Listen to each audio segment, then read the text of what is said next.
Hello everyone, I'm Jeffrey. I'm Jacob. And we are Meeple Leaf Reviews doing another before and after. Jacob, why don't you tell our lovely viewers what a before and after video is? Before and after is before we've ever played the game, we give our expectations of what we think the game's going to be like, how we're going to feel about it. Then we go ahead and we play the game one time. And we give you our first impressions after that single play. Alright, and today that game is going to be Arkwright. A game that weighs just about as much as I do in terms of gameplay heaviness and components. It weighs a lot too. Right. So yeah, I picked this one up. I love heavy games, and I'm always trying to find another big heavy game. Arkwright came back into print. I was like, let's just pick this one up. Sat on my shelf for quite a long time because the rulebook is a beast. 30-something. 35 pages. And there's 3 rule books. Yeah. So there's two different games in the box. There's the kind of the basic introductory variant, I guess, Spinning Jenny, and then there's the full game, which is Water Frame.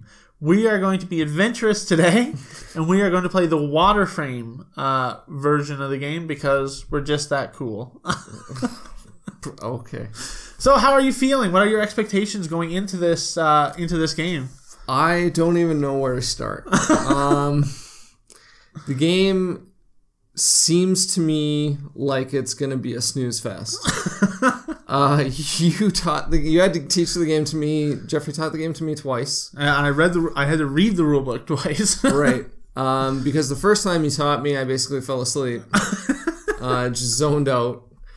But yeah, the theme is extremely dry for me. Right. I have zero interest in the theme.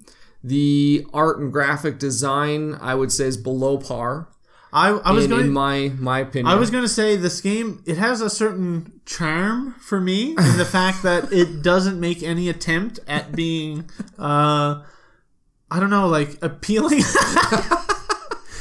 I was looking at the game board, and 99% of it is only there because it serves a function in the gameplay. There's no little things here and there that's gonna, like, you're just gonna look and say, "Oh, that's cute" or something like that. Right. It's a very functional art, very functional design. Nothing is just thrown in there because it doesn't want to distract you from the gameplay, which is what I think the game is trying to offer. Yeah. So then it basically boils down to mechanisms, right, and the gameplay and what that's going to be like. There is kind of a lot going on, lots of moving pieces that all interact. It's going to be very heavy, so I feel like I'm going to be exhausted at the end of this game. Okay. We'll have a nap before we record again.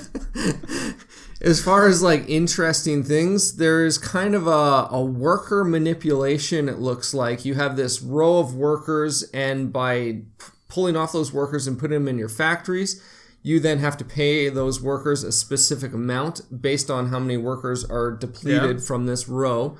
So there's that factor. It also determines the demand for each of the different products. You can also fire guys, and they will eventually go back onto this. So that's going to lower the cost that guys are going to cost to get hired back. It's going to lower demand. Yeah. So there's some play there that I think could be very interesting. Yeah, I feel like there's a lot of things that are interconnected. If you're opening up more factories, then more people are working, so more people are buying stuff. If you have less factories, then there's going to be not as much people buying things, so that you're not going to be able to sell as much. So just having one factory that does really well, there might not be the demand for all the stuff that one factory is going to be selling.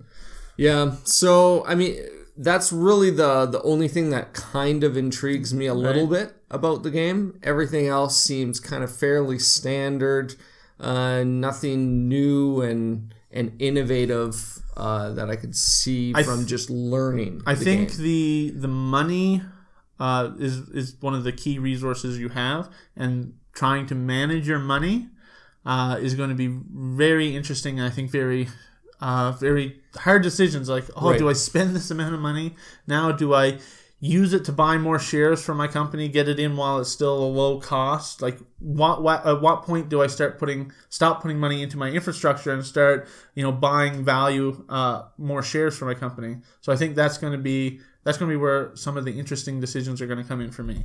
Yeah. I mean, two of my favorite things in games is tough decisions and tight resources. I feel like that's going to be in this game, so it has that going for it as well for me. But just at an overall look, I'm not really excited. Okay. So we'll see where I end up on the other side.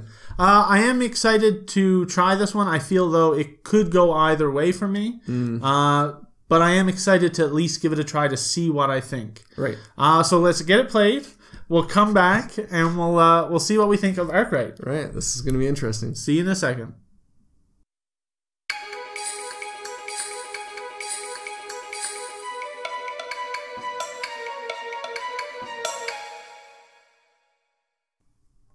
Welcome back, everyone.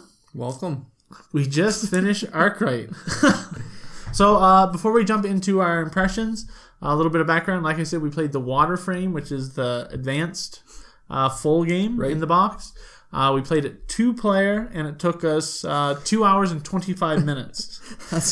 That was a long game. I was a little surprised because you really get 20 actions in the game. So I was like, like a minute in action, that'll be like 40 minutes. I didn't actually think that, but yeah, it's a long game for 20 actions. Oh, yeah. Yeah, it was crazy. And I can't even imagine playing a 4-player game. Like, you'd be looking at about 4 hours. I think. Yeah, for sure. I think once people know what's going on, I think you could probably shave off maybe 20 minutes to a half hour. But you're still looking at, like, close to a 2-hour game, even with 2 players, I think. Yeah, there's lots of tough decisions and lots of calculating based off of the values and how they could potentially change and the situation that you could move into based off of your actions or your opponents. I feel pretty confident in saying that if you don't like doing math in your head, then you won't like this game. Yeah, I would agree with that. Yeah. Like, there were so many times I'm like trying to calculate my hand. I was like trying to use my fingers to figure out what's going to happen. I did that at the critical moment. I was like, I need to figure this out. And I'm just like, hey. And then this. Yeah, and I felt like in my frontal lobe, I just felt like it getting taxed, like as the game went on, like just the pressure building in my brain, because you're thinking the entire time, like that 2.5 hours, I was just constantly thinking about the game. So if that doesn't sound interesting to you, this is not the game for you. It didn't feel like 2.5 hours to me. No, it felt like it was a long game for sure. Right. I was like, yeah, that was a long game, but I asked Jeff, how long was that? And he was like, oh, it was 45 minutes. I'm like, there's no way it was 45 minutes. And then I figured it was probably around 2 hours, right? And it was 2.5. Yeah. So it didn't feel quite as long as it actually was for me, and that's kind of like a big thing for me. I don't like my games exceeding about 90 minutes. Yeah, because you feel you start checking out. Exactly. And in this game, I didn't check out at all. I was engaged the whole time, and I think it was because I was so mentally taxed trying to figure everything out that I didn't hit that point. So your expectation going in was meh. Right. So after the first play, what's your impression now? I enjoyed it. Right. I don't know that it would be a game that I'd ask to come to the table all the time. I still don't like the aesthetic feel of it, but I liked the puzzly nature. Yeah.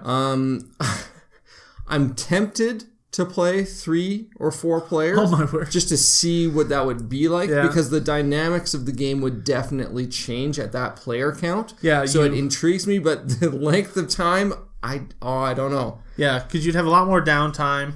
Plus, I feel like even in the 2-player, because you have that neutral importer, right, who's vying for selling the different goods, so that kind of adds like a mock 3rd player, right, which is very easy that the game controls. Like I didn't feel like it was finicky. No, not at all. But it added that extra thing that you had to account for. Is that also in the 3rd and 4th player? I believe so. Okay. So there's even more competition going on in those games. Yeah. I thought that the whole decision making of taking the money and trying to reinvest it versus buying the shares, I definitely felt that in this game. Oh, for sure. I'm like, I have this like load of cash. I could make things better. I could just pump it, all this stuff. But I was like, no, I want to buy my shares earlier because they're less expensive. As I'm selling more stuff, my share value is going to go up. So I'm like, oh, I need to sell it before it gets this big jump.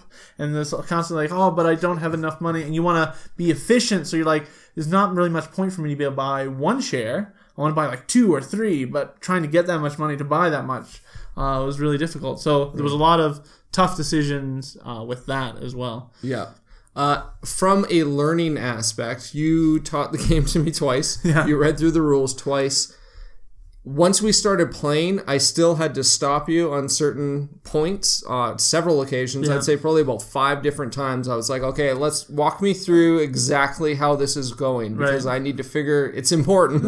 I need to figure out how this actually works. And I think I asked you probably about twice on two different aspects of the game. I was like, okay, I think I got it now, but just walk me through it again one more time. Yeah. And this is how it works. Yeah, okay, I got it. Yeah, there's a lot of moving parts in this game, so asking questions is definitely good and definitely going to be required for your first game or so. Someone who's playing for the first time, you don't want to just explain it once and then just be like, all right, go for it, have fun, I'm doing my thing.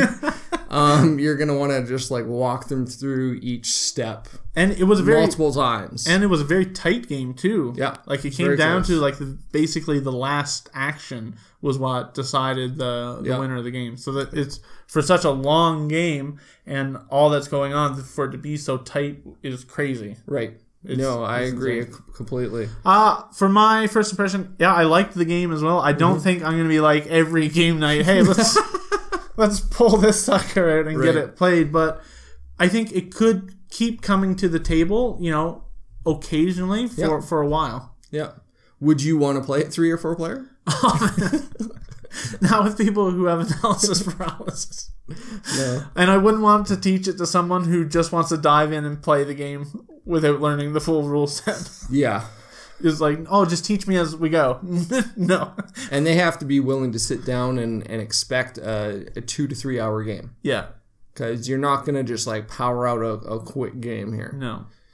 All right. Is that all you had to say for Arkwright? Yeah, I think so. Yeah. All right. If that sounded interesting to you and you like getting your brain literally burned inside your skull, then I would recommend checking out Arkwright. I don't think the mechanisms, there's a lot of them, but none of them are difficult. It's just all the possible interactions is what makes the game brain burning. It's not that, there's like 10 million fiddly things happening. It's just right, exactly. Yeah, there's all these interactions that's burning your brain. Yeah, it's a good thing to mention. All right, so that's Arkwright. If you like this video, don't forget to like and subscribe to the YouTube channel. We love it when you guys do that. And if you like us as individuals, you can follow us on Twitter at MeepleLeaf. You can also go down to the description down below and click on our board game links. Give us some hearts there so other people can find us. All right, guys. Thanks, and we'll see you next time. All right, take care.